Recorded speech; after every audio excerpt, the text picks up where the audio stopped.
Hello guys, welcome back to organize knowledge channel. और आज की जो वीडियो है उसमें हम डिस्कस करेंगे chapter 13 why do we fall ill. इसका कॉन्सेप्ट मैपिंग जो है वो हम डिस्कस करेंगे। सो स्टूडेंट्स, कॉन्सेप्ट मैपिंग क्या होता है? कॉन्सेप्ट मैपिंग होता है एक विजुअलाइज टूल होता है जिसमें चैप्टर में जो भी टॉपिक हैं उनको हम बहुत ही अच्छे तरीके से रिवाइज कर सकते हैं। उनके बीच में आपस में क्या रिलेशन है वो हम कॉन्सेप्ट मैपिंग से समझ सकते हैं। यानी आप कह सकते हो कि चैप्टर का जो है निचोड़ वो कॉन्सेप्ट मैपिंग से हम बहुत ही अच्छे से समझ सकते हैं कि चैप्टर में क्या दिया गया है और हमें कौन सा ऐसा टॉपिक है जो हमें लर्न नहीं है और हमें कहाँ पर फोकस करना है, वो जो है कॉन्सेप्ट मैपिंग होता है। ठीक है। और रिवाइज का अगर हम बात करें, रिवीजन की बात करें, तो सबसे अच्छा ये एक विजुअलाइज टूल है। आप इस फॉर्म में बहुत अपने कॉपी में शॉर्ट नोट्स भी बना सकते हो जो बहुत ही हेल्पफुल होते हैं पेपर के टाइम पे रिवीजन के लिए। ठीक है। तो देखिए, वीडियो शुरू करने से पहले प्लीज़ चैनल को सब्सक्राइब कर लीजिए अगर आपने चैनल को सब्सक्राइब नहीं किया है। So let's start. Concept mapping chapter में हमने पढ़ा था डिजीज़ क्या है। सबसे पहले हम बात करते हैं हेल्थ क्या होती है। ठीक है। हेल्थ का मतलब क्या है कि जब हम ऐसी स्टेट, जब हम फिजिकली, मेंटली और सोशली जो है वो क्या होते हैं, फिट होते हैं, उसको हम हेल्थ कहते हैं। क्लियर? उसको हम क्या कहेंगे? उसको हम हेल्थ कहेंगे। अब जो हमारी हेल्थ है वो पर्सनल और कम्युनिटी इश्यूज जो हैं वो उसके ऊपर क्या है, इफ़ेक्ट करते हैं। ठीक है। और नेक्स्ट क्या किस लिए इफ़ेक्ट होती है हमारी हेल्थ? वो होती है डिजीज़ से इफ़ेक्ट। डिजीज़ यानी बीइंग अनकंफर्टेबल। हम जब अनकंफर्टेबल फील करते हैं, हमारी बॉडी में कोई ऑर्गन, कोई पार्ट जो है वो अच्छे से काम नहीं करता है, वो उसकी फंक्शनिंग प्रॉपर नहीं है, that is known as disease. अब अगर हम बात करें डिजीज़ होने के सोर्सेज क्या हो सकते हैं, तो डिजीज़ के सोर्सेज जो है वो इंट्रिंसिक फैक्टर और एक्सट्रिंसिक फैक्टर हो सकते हैं। इंट्रिंसिक फैक्टर की बात करें तो हेरिडिटरी कोई डिजीज़ हो सकती है, जेनेटिकली कोई डिजीज़ हो सकती है। और अगर एक्सट्रिंसिक फैक्टर की बात करें तो फिजिकल फैक्टर हो सकता है। ठीक है। और उसके बाद कोई हमारी बॉडी में इन्फेक्शन हो सकता है, बॉडी के अंदर कोई डेफिशिएंसी हो सकती है, like vitamin A, B, C, any deficiency हो सकती है।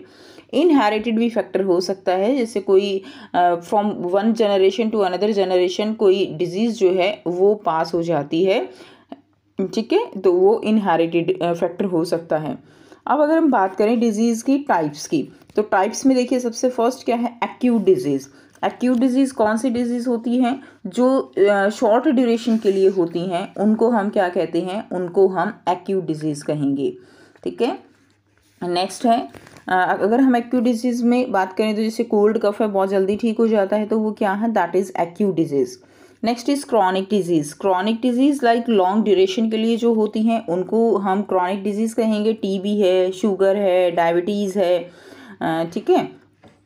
और इसके अलावा आप बात करो एलिफेंटियासिस भी क्रॉनिक डिजीज़ है, तो ये क्या हो जाएंगी, क्रॉनिक डिजीज़। कैंसर है। उसके बाद है कंजेनिटल डिजीज़। कंजेनिटल डिजीज़ कौन सी डिजीज़ होती है? जो बाय बर्थ होती है। ठीक है। अब जैसे अगर हम बात करें कंजेनिटल डिजीज़ यानी एक बच्चे में हेरिडिटी के थ्रू जो है बाय बर्थ कोई डिजीज़ हो जाती है या बाय बर्थ कोई और भी उसमें बॉडी में मेल फंक्शनिंग होती है, तो वो जो है कंजेनिटल डिजीज़ कहलाती है। नेक्स्ट देखिए अक्वायर डिजीज़। अक्वायर डिजीज़ कौन सी होती हैं? अक्वायर का मतलब क्या आना है, एक तरह से लेना। कहाँ से लेना? एनवायरनमेंट से। अब ये दो टाइप की होती है, very important, infectious and non infectious disease. ठीक है। इन्फेक्शियस डिजीज़ कौन सी डिजीज़ है? जो कि माइक्रो ऑर्गेनिजम्स जो हैं उनके द्वारा फैलती है, that is the infectious disease. Clear? तो यानी एक डिजीज्ड पर्सन से हेल्दी पर्सन में अगर फैलेगी तो उसको हम इन्फेक्शियस डिजीज़ कहेंगे। और इसके पैथोजेंस हो जाते हैं लाइक बैक्टीरिया, फंजाई, प्रोटोजोआ। दूसरा है non infectious disease. Non infectious disease कौन सी डिजीज़ होगी? नॉन इन्फेक्शियस जो कि स्प्रेड नहीं होती है। ठीक है। और उसको हम नॉन इन्फेक्शियस डिजीज़ कहते हैं। जैसे कोई हार्ट डिजीज़ है तो वो जो है डिजीज़ फैलती नहीं है, तो वो नॉन इन्फेक्शियस हो जाएगी। Like malfunction of organ deficiency disease होती हैं या हार्मोनल डिजीज़ होती है, यानी हार्मोन जो है वो इम्बैलेंस हो जाते हैं बॉडी में, तो डिजीज़ नॉन इन्फेक्शियस होगी। डेफिशिएंसी डिजीज़, बॉडी में विटामिन ए की कमी हो गई, वो कोई किसी को नहीं फैलेगी। ठीक है। बॉडी का कोई ऑर्गन ठीक से काम नहीं कर रहा है तो वो भी नॉन इन्फेक्शियस डिजीज़ रहेगी। तो दोनों में डिफरेंस आपको यहाँ पे ज़रूर करना है। एक डिफरेंस यहाँ से इंपॉर्टेंट हो जाता है, एक डिफरेंस यहाँ से इंपॉर्टेंट हो जाता है एक्यूट एंड क्रॉनिक में, इन्फेक्शियस एंड नॉन इन्फेक्शियस में। उसके बाद अब बात करते हैं इन्फेक्शियस जो डिजीज़ है वो कैसे स्प्रेड करेगी। तो देखिए, वो एक तो पैथोजन से स्प्रेड करती है, एक उसके ट्रांसमिशन मोड जो हैं पैथोजेंस में क्या आ जाएगा, bacteria, fungi, protozoa, worms and virus. ठीक है। तो अगर हम बैक्टीरिया की बात करें तो बैक्टीरिया जो डिजीज़ फैलती हैं वो कौन सी हैं, कॉलरा है, टाइफाइड है, टीबी है, क्लियर एंथ्रेक्स है, वो बैक्टीरिया से होती हैं। तो यहाँ पर आप दो डिजीज़ जो है हर एक की ज़रूर याद करोगे जो कि पेपर में के लिए इम्पोर्टेंट है। तो बैक्टीरिया से फैलने वाली कौन सी हैं, कॉलरा, टाइफाइड, टीबी, टेटनस। उसके बाद फंजाई से मेनली स्किन इन्फेक्शंस होती हैं। अगर हम बात करें प्रोटोजोआ की तो मलेरिया है, कालाजार है, स्लीपिंग सिकनेस है, वो किससे होते हैं, वो प्रोटोजोआ से होंगी। उसके बाद देखिए वॉर्म्स जो है, वॉर्म्स से क्या होते हैं, तो इंटेस्टिनल इन्फेक्शन फैलता है, एलिफेंटियासिस डिजीज़ है। उसके बाद है वायरस से जो डिजीज़ होती है, वायरस से लाइक जो है कोरोना, कोविड-19 कहेंगे, जो इन्फ्लुएंजा है, चिकन पॉक्स है, एड्स HIV वायरस से फैलता है, हेपेटाइटिस बी है। तो ये सारे एग्जाम्पल आप लर्न कर लोगे, तो दो तो ज़रूर याद होनी चाहिए। अब बात करते हैं मेथड ऑफ ट्रांसमिशन की। तो मेथड ऑफ ट्रांसमिशन में देखिए थ्रू एयर जो है कौन सी डिजीज़ स्प्रेड करती है, that is TB, tuberculosis. Through water like cholera, ठीक है, हैज़ा जो फैलता है। थ्रू सेक्सुअल कॉन्टैक्ट एड्स फैलता है। थ्रू वेक्टर की अगर हम बात करें मॉस्किटो से मलेरिया, डेंगू, मादा जो एनाफ्लीज, फीमेल एनाफ्लीज होती है उससे मलेरिया, एडीज़ जो मॉस्किटो है उससे डेंगू फैलता है। कैट डॉग से रेबीज़ फैलता है। हाउस फ्लाइज से कॉलरा फैलता है। फ्लाइज में अगर हम बात करें स्लीपिंग सिकनेस जो सीसी फ्लाई से फैलता है, ठीक है, सीसी फ्लाई, उससे स्लीपिंग सिकनेस कॉज होती है। मैं आपको बताऊंगी एक न्यू ऐप के बारे में जो स्टूडेंट्स में काफी जल्दी पॉपुलर होती जा रही है। चाहे कोई क्वेश्चन हो, कोई डाउट हो या कोई कॉन्सेप्ट ना समझ आए, बोर्ड्स हो या जी नीट, पढ़ाई में कोई भी दिक्कत आ रही हो तो उसका सॉल्यूशन है फिलो ऐप।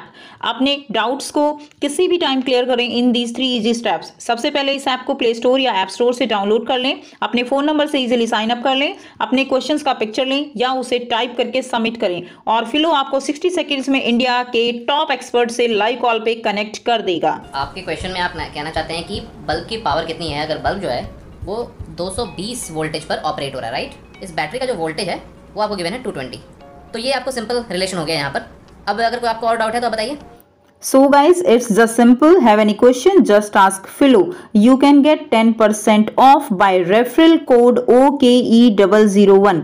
इस ऐप का डाउनलोड लिंक नीचे डिस्क्रिप्शन में दे दिया गया है। So just download Philo now. Next अब हम बात करते हैं कि जो डिजीज़ है हमारे पास उनका सॉल्यूशन क्या है।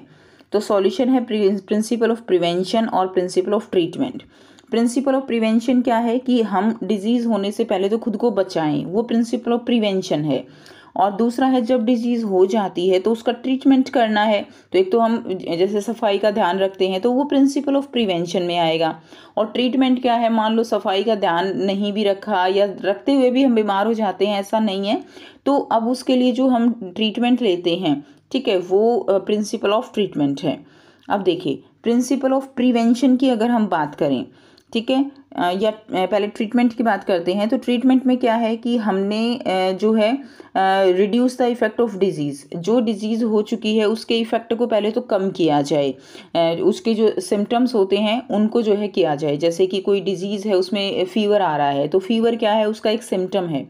तो हम क्या करेंगे, हम फीवर के जो है पहले टैबलेट लेते हैं ताकि बुखार उतरे और उसके बाद जो हमारी मेन प्रॉब्लम है उसकी जो आप कह सकते हो कि उसकी जो मेडिसिन्स हैं वो शुरू की जाती हैं। तो सबसे पहले है सिम्टमेटिक ट्रीटमेंट, ये आता है reduce the effect of disease में। उसके बाद है कि जो मेन हमारे डिजीज़ है उसको जो है एक तरह से क्योर करना है। सो उसका जो कारण है उसको किल करना है। So kill the cause of disease, clear. और उसके लिए हम क्या लेते हैं, उसके लिए हम लेंगे medicine, so by antibiotic, antivirus, anti fungal etcetera. अब बात करते हैं प्रिंसिपल ऑफ प्रिवेंशन की। तो प्रिवेंशन में क्या होगा, अब प्रिंसिपल ऑफ प्रिवेंशन में जनरल वेज हो सकते हैं। जनरल वेज यानी हमारे पास हमें जो है अपना एनवायरनमेंट क्लीन रखना है, हमें साफ़ पानी पीना है, अपनी सफाई रखनी है, पर्सनल भी रखनी है और पब्लिक यानी अपने आसपास भी सफाई रखनी है, जिससे कि हम जो है बीमार ना पड़ें। ठीक है। अब स्पेसिफिक वेज में क्या आता है, स्पेसिफिक वेज में आता है इम्यूनाइजेशन और वैक्सीनेशन। ये स्पेसिफिक वेज में जो है क्या है कि हम कोई भी जो डिज़ीज़ होती है उससे बचने के लिए जो डिज़ीज़ है उससे पहले ही क्या करते हैं, वैक्सीन लगवाते हैं। जैसे कोविड-19 की वैक्सीन लगती है, बच्चों को जो है BCG का टीका लगता है, MMR का टीका लगता है। तो ये भी आपके लिए इम्पोर्टेंट है कि आपको जो है कम से कम 2 ऐसी याद होनी चाहिए कि किसकी वैक्सीन की जाती है।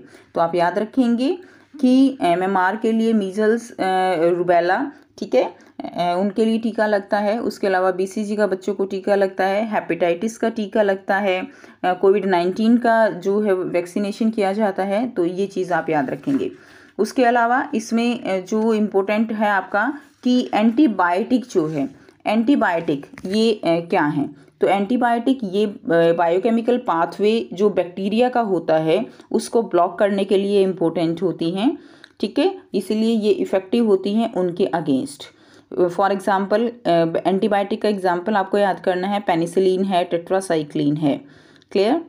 और जो एंटीबायोटिक है याद रखिएगा, एंटीबायोटिक स्टूडेंट्स ये केवल और केवल बैक्टीरिया के अगेंस्ट जो है काम करती हैं, वायरस के अगेंस्ट काम नहीं करती हैं। क्लियर। तो ये चीज़ आपको याद रखना है।